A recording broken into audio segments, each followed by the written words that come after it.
Hey friends, welcome to Woman Owned Wallet, the podcast. I'm Amanda Dare, a serial entrepreneur who has already made all of the money mistakes, so you don't have to. Now, I'm working on my money mindset, expanding my companies, and having open conversations with women around a subject that shouldn't be so taboo: money. My company, Woman Owned Wallet, and I are determined to help you foster a positive relationship with your wallet and help you create a life that makes you say, wow.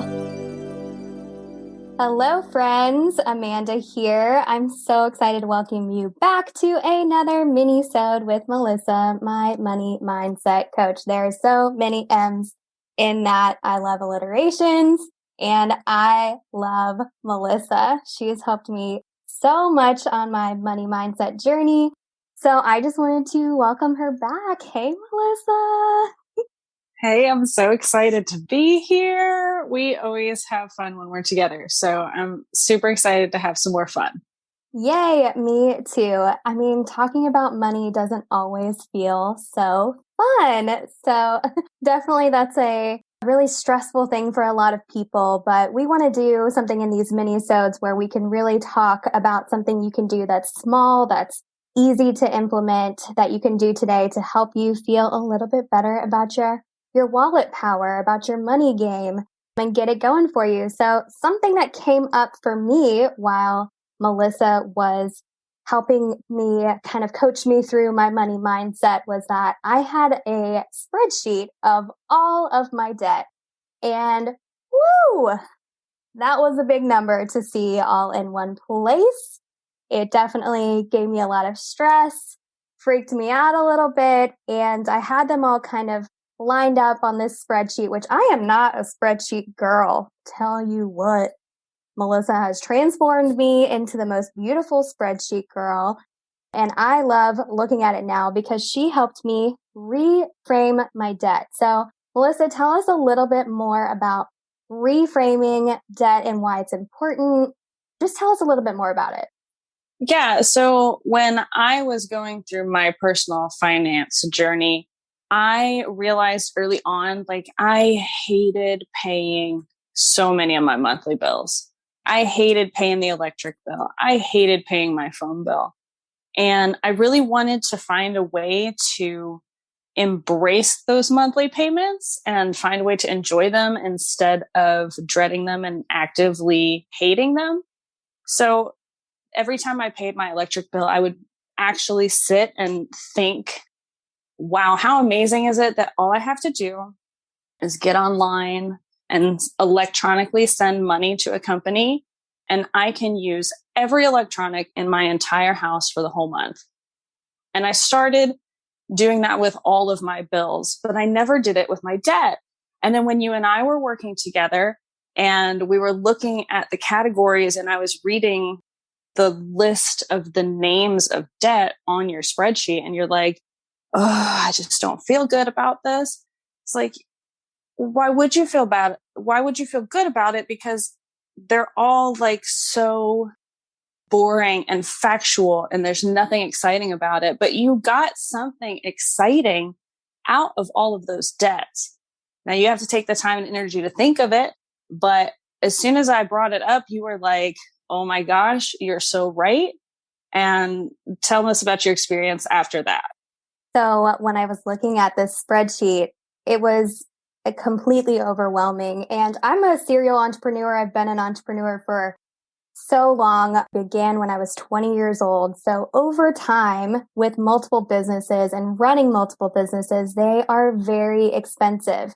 So having a lot of cash flow come through, I've taken debt every single way you can possibly think of, except for venture capital, which we'll talk about in a future episode. But I've had to accept debt and accept that debt is money that believed in me before I did. So it wasn't as stressful when I thought about it like that. I was like, oh, this money is my friend. It believes in me. These people that gave me the debt believed in me and believed that I could pay it back. I've paid back so many debts over time. It's just money that keeps everything moving. So one of the debts that I felt particularly You can't get that word out anymore, but particularly kind of just stress around just not super positive energy was after I had taken down a lot of different ways, I finally had to go to my parents, which is not something I enjoyed doing. I presented to them like they were a bank, and my dad was gracious enough to believe in me, believe in my businesses that I had for multiple years, and offer me a loan with interest. Trust me, that's important to keep, your money mindset going. And kept our relationship really great too, is that loan that he gave me with interest made me feel like I was doing something for him because he was doing something for me. It felt amazing. So when I was looking at it, I was like, okay, this money goes towards the loan for my dad. And every time I would see him, if maybe I was a day late or something like that, it always just kind of felt, I don't know, stressful, icky. Just there was this added pressure to our relationship. So the one I really loved that Melissa helped me rename or reframe my debt was she asked me, what did this money do for you? And it didn't make me feel good what the money did for me. So we moved that to the side. And she was like, okay, well, what does it do for your dad to receive it? And my father is now, he wasn't at the time, but he's now retired. And he picks up little odd jobs here and there for beer and concert money. And so I told him that during my money mindset coaching, we had renamed the debt that I owe to him beer and concert money for dad. And so every time I pay him now, I send him a little note that says beer and concert money. And he thought it was the funnest thing ever. And I think it really lightened up the conversation for the two of us around money, as well as just lightened up the stress that I had. I love my father, and he is so gracious to have been there for me at a time I really needed it and believed in me. And those are all amazing things. But giving that money or paying back that debt really still felt heavy. All of them feel kind of heavy. And this really lightened it up and made me feel so much better. So I loved it, and I communicated to him, which he was also really proud of me for getting money mindset coaching, which was so exciting because as an entrepreneur, there's so many things to do with money. It is crazy. But I'm curious, obviously that's my story, and that one of my stories, there's so many other ones, but one of my stories, if somebody doesn't have a business, Melissa, like how can they utilize this in their personal finances? I mean, tell me a little bit about that. Right. So if you have a car payment, do you love your car? Like I have only had one car payment for my car in my whole life, and I love it. I love that car. Do I love the debt itself? Not in particular. It's really just like a number. I'd prefer it to be gone. But every month when I pay it, I'm like, this is the family car. Every month when I pay my car payment, I'm like, I'm paying for the family car. You can think of your student loans. That's one of the biggest debts that are facing our generation. And a lot of times people have student loan debt and they never graduated. And there's a lot of guilt surrounding that. There's a lot of shame that people are putting on themselves. And to pay that every month, especially if it's a big amount, it's so heavy. But I want you to challenge yourself to think, what did you get from that experience? Like you absolutely learned something from the experience of going to school. You learned something from the experience of not finishing school. Did it lead you to something even better? Right? I need you to take the time to really question what value that debt has brought to your life and celebrate that when you pay it, instead of feeling bad and dreading making the payment because you feel like it was some sort of mistake or a misstep, or, you just don't like it. You can always choose to know that two things can be true at the same time and choose to think one over the other. So I want to choose to pick the things that make me feel happy and make me feel like I'm celebrating my life instead of feeling like everything is a struggle. So it's really all about you and what makes you feel good, because it's all about the thoughts in your head. That is what leads your behavior. And money is 20% math and 80% behavior.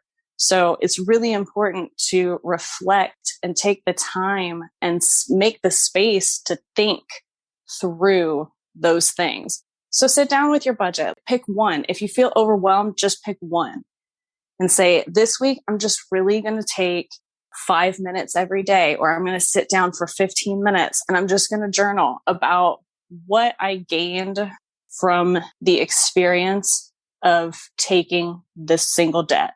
Even if you can find the smallest thing, even if all you can do is find a neutral, sometimes you can't go from negative to positive. Sometimes you can just go from negative to neutral.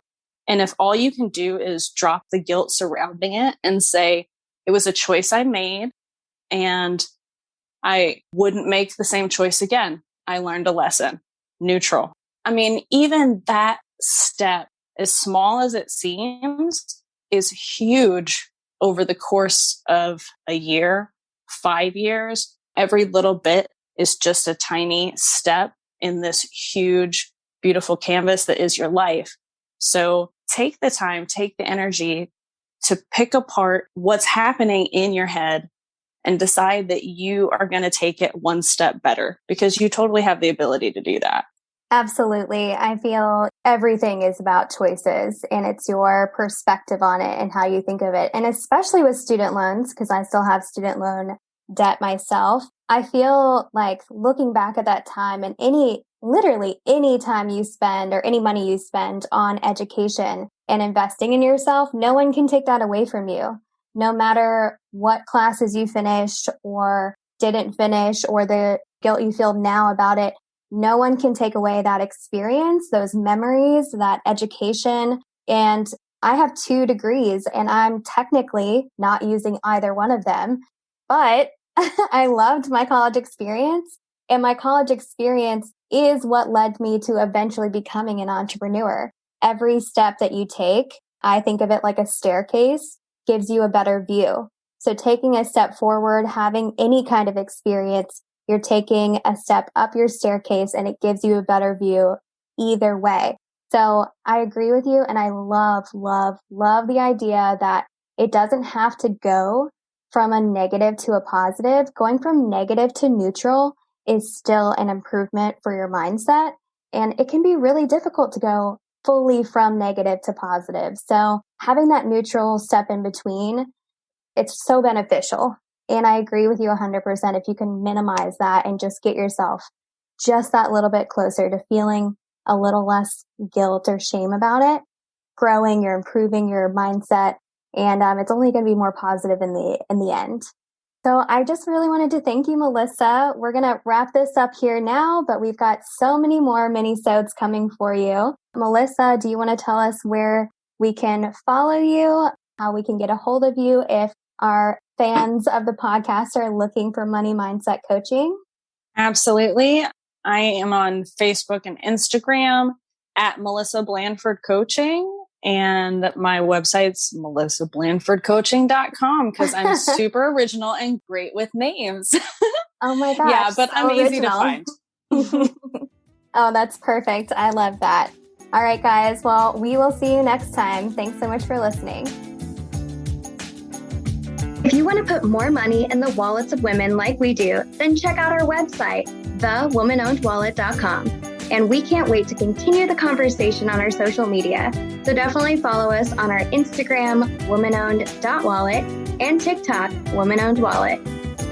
You can also support us and be entered for some amazing giveaway opportunities by following us on Apple and Spotify. And don't forget to leave us a review. Thank you for listening to Woman Owned Wallet, the podcast.